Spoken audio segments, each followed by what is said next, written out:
Pour cette nouvelle année, de grands projets ont été annoncés par le président Hadj Radouine ce jour lors de son allocution à Yavlouf. Entre autres, la construction de 4200 salles de classe sur 170 000 m² de terrain dans toute l'île pour scolariser quelques 200 000 enfants. L'État malagasy projette aussi de construire un grand centre commercial à Antananarivo pour régler le problème des marchands ambulants. Sur le plan économique, la création d'emplois est de mise, souligne le président Hadj Radouine. L'objectif étant de développer l'économie nationale, de grands projets vont alors démarrer dans ce sens. La réouverture du Sirama avec l'élargissement des terrains cultivables et la création de nouvelles sociétés spécialisées dans le domaine du sucre ont été annoncées ce jour. La baisse du prix du sucre jusqu'à 1500 ariars sera alors envisageable, soutient le président.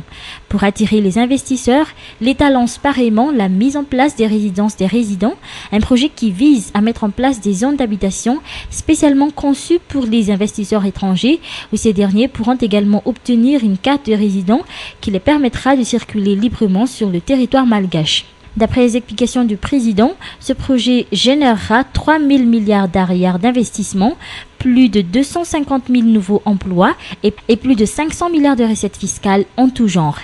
Un forum international de l'investissement touristique sera bientôt organisé à Madagascar, a avancé le chef de l'État, ceci dans le but d'accroître et d'amplifier les efforts de développement du secteur touristique. Sur le plan politique, le président Hadj Radouine promet la mise en place d'un gouvernement d'union nationale ainsi que des institutions de la 4e République. L'élaboration d'un code de bonne conduite et d'éthique sera opportun, ajoute le président, avant d'annoncer la préparation des textes sur le statut des partis politiques et celui de l'opposition. La bonne gouvernance a été également soulignée lors de cette cérémonie. D'après le chef de l'État, avec une bonne gouvernance de la part de l'administration, aucune dette n'a été contractée durant la période transitoire. La monnaie nationale a connu une stabilité. Les salaires des fonctionnaires ont été toujours payés. Et en ce nouvel an, les fonctionnaires auront droit à une hausse de salaire de 10%, tandis que le SMIC sera revu à la hausse à hauteur de 25%.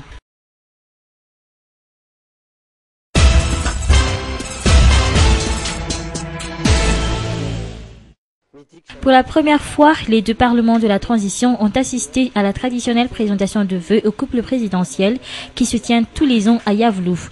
En général, le discours des deux présidents de ces institutions s'est focalisé sur les étapes déjà entreprises depuis la mise en place du Congrès de la transition et du Conseil supérieur de la transition. Pour le président du Congrès, Rarneef Ranjanatoanj, il n'a pas mâché ses mots en déclarant qu'ils ont maintes fois fait appel aux autres politiciens pour qu'ils rejoignent la transition, mais en vain. Il a également rappelé, voire insisté sur le fait que le président actuel n'est uniquement que le président Hadj Radouine, celui qui a apporté le vent de changement au pays, mais qui a aussi ouvert les portes de la transition à toutes les forces politiques. Nous sommes bel et bien dans la 4e République, a-t-il ajouté, et que l'avion a déjà pris son envol pour ne plus faire machine arrière. Puis, le président du Congrès de la transition n'a pas hésité à dire que la démocratie et la liberté d'expression existent réellement à Madagascar. L'existence de ceux qui défendent farouchement leurs principes et qui ne veulent rien entendre de la transition actuelle en est la preuve, a-t-il expliqué. Quant au président du Conseil supérieur de la transition, le général Dolin Rassoulsou, il a insisté sur le fait que tous les dirigeants de la transition ont pour obligation de servir la population qui a montré sa volonté pour faire avancer les choses, pour ne citer que le taux élevé de participation au dernier référendum qui a accouché de la nouvelle constitution de la 4e République. Et ce président du CST de souhaiter que la reconnaissance internationale qui jusque-là tarde à venir soit obtenue dans un futur très proche.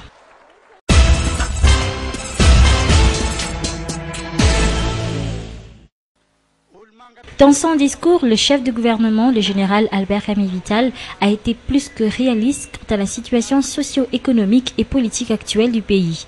Il a par exemple parlé de l'insécurité, de la hausse du coût de la vie, mais aussi des nombreux actes de déstabilisation perpétrés par des opposants au régime actuel. Toutefois, explique le Premier ministre, avec son franc-parler, la situation a toujours été maîtrisée par l'État. uniquement avec ce qu'il avait à sa disposition. Malgré le manque de financement, de grandes réalisations ont également pu être réalisées, pour ne citer que l'inauguration du nouvel hôtel de ville pour la capitale. Il a notamment remercié le président Adjadouine car il a été le seul à réaliser ce grand projet qui ne date pas d'hier mais depuis une quarantaine d'années. Il a émis son souhait que d'autres grands projets débuteront encore cette année comme les nouveaux hôpitaux, les nouveaux terrains synthétiques ou encore les chanmours ou maisons à très bas prix pour les ménages moyens et la construction d'une nouvelle cimenterie. Comme on dit souvent que derrière la réussite d'un homme se trouve toujours une femme, le Premier ministre n'était pas du tout avare en éloges à l'endroit de la première dame de l'État, Mial Radouine. Ainsi, il a remercié cette dernière pour sa volonté de venir en aide aux autres, notamment ceux qui ont été sinistrés dans la partie sud-ouest de l'île lors du passage du cyclone Hubert au début de l'année 2010. Sans oublier les visites des enfants malades qu'elle a effectuées dans divers hôpitaux ou encore les nombreux cadeaux et aides que son association a offert aux lauréats des examens officiels de la dernière année scolaire. Selon le Premier ministre Albert Camille-Vital, elle serait la première conseillère spéciale du président, d'où tout ce succès dans la conduite des affaires nationales.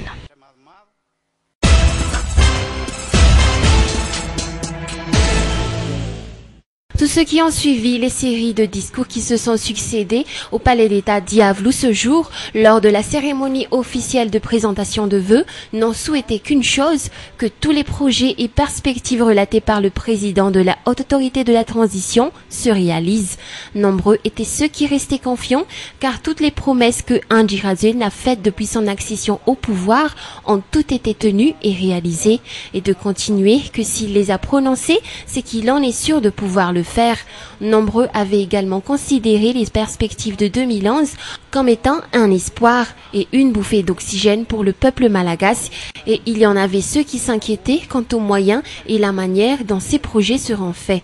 Et d'abord, il y a beaucoup plus de simplicité dans cette présentation de vœux. J'étais beaucoup frappé, touché de que le président de la transition se rende compte que les jeunes de Madagascar ont besoin des emplois. Ils ont besoin de travailler parce que quand il y a le travail, tout est possible. L'espoir est possible, mais sans travail, sans emploi, rien n'est possible, tout est bouché. Alors je pense que ce jeune président ne veut pas non plus promettre des choses dont il sait qu'il ne pourra pas réaliser. Je pense que là, il a un très bon sens. Il y a un bon sens qui le guide. Dieu le bénisse et qu'il puisse continuer dans cette direction. Parce que Madagascar, les jeunes de Madagascar aujourd'hui ont besoin d'être écoutés. Et regardez ce qui se passe en Tunisie, regardez ce qui se passe en Algérie. Alors, je pense que ce qu'il a dit aujourd'hui, ça va dans la bonne direction. C'est un discours qui va vers la démarche de l'intégration, sachant que dans le monde en ce moment, deux forces s'opposent et bouleversent justement l'humanité. C'est la force de l'intégration et celle de la désintégration. Tout ce qui nous mène vers l'unité est la force de l'intégration, et tout ce qui nous mène vers la séparation, celle-là, c'est la force de la désintégration. Un ordre est en train de naître, un autre est en train de disparaître, et le discours est allé dans la démarche de l'ordre qui va naître. Donc c'est une démarche qui peut que nous conforter dans l'unité, dans la diversité, pierre angulaire du progrès, de la prospérité, du bonheur et de la sécurité d'une nation et du monde entier. Ce qui m'a le plus marqué, c'est l'espoir qu'il met dans la réussite de sa politique pour le bien de notre pays. Parce que ça ne se voit pas, mais j'ai l'honneur d'être malgache. Et donc c'est vrai que je suis confiante. J'étais extrêmement touché et surpris, mais je m'y attendais également, sur toutes les ambitions qu'il porte pour Madagascar. Et je souhaite à tout le pays toute la réussite. Sur le plan politique, certains politiciens ont également souhaité la réalisation de toutes les promesses du président de la Haute Autorité de la Transition durant son allocution. Une allocution qu'il considérait comme un discours d'apaisement et un discours qui donne encore la chance à tous d'intégrer la transition par le biais d'un gouvernement d'union nationale et de sortir ainsi le pays de la crise en collaborant ensemble. Les opérateurs et investisseurs pour leur part ont imaginé déjà les retombées positives dans le domaine de l'économie et dans celui de la consommation si les projets se réalisent. Et finalement, les fonctionnaires ne pouvaient pas ménager leur joie quant à l'attention que la transition leur a accordée concernant la hausse à hauteur de 25% du SMIC et la hausse à hauteur de 10% du salaire des fonctionnaires. En un mot, chacun était satisfait et confiant de tous les points soulevés par le président de la Haute Autorité de la Transition durant cette cérémonie officielle de présentation de vœux 2011.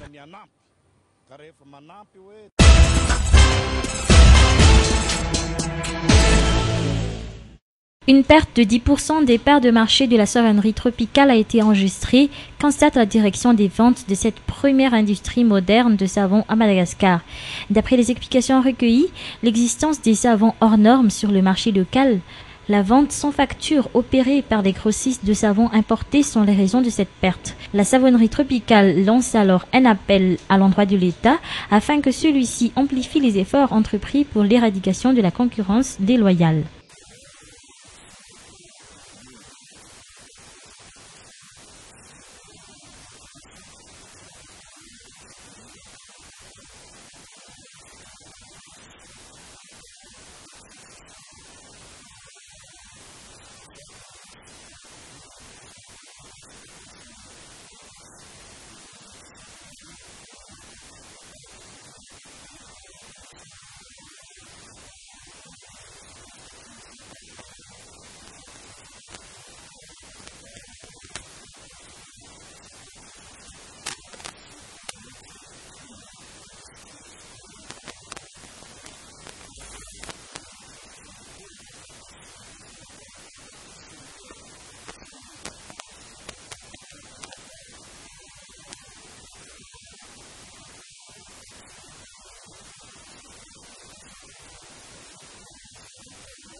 Pour la troisième fois, la savonnerie tropicale a offert plus de 4 498 000 arrières à la Croix-Rouge malagasy. Une somme collectée avec les 10 arrières par barre de savon de B52 produit par ces sociétés.